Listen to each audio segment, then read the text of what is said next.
আচ্ছা, আমার আসলে একটা বিষয় বুঝতেছে না, সেটা হইলো দেশে সাধারণ জনগণ বলতে কিছু কি আছে নাকি নাই? কারণ এই ধরেন জামাতে যদি গেললেই হ্যালো কয় বিএনপির দালাল, বিএনপির গেললে কয় জামাতের দালাল, আবার এই দুইটারই যদি গেললেই হ্যালো কয় এনসিপির দালাল, আবার এনসিপির যদি গেললেই হ্যালো কয় আওয়ামী লীগের দালাল।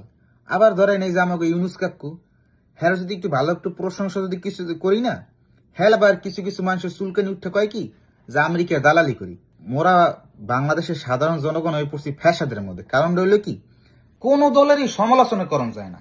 যেই দলেরই সমালোচনা করবো সেই দলই কোনো না কোনো একটা দলের দালাল বানাই দেয়, যে তুই অমুকের দালাল, তুই অমুকের দালাল। ভাই, তোরা যে এক একটা দলের যে আমার যে দালাল বানাস, ঠিক আছে, তোরা কি কইতে পারছ না যে আমি বাংলাদেশের দালাল?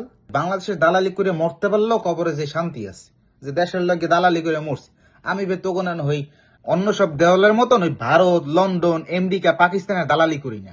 দালালি করলে আজীবন বাংলাদেশের দালালি করবো, অন্য কোনো দেশের না।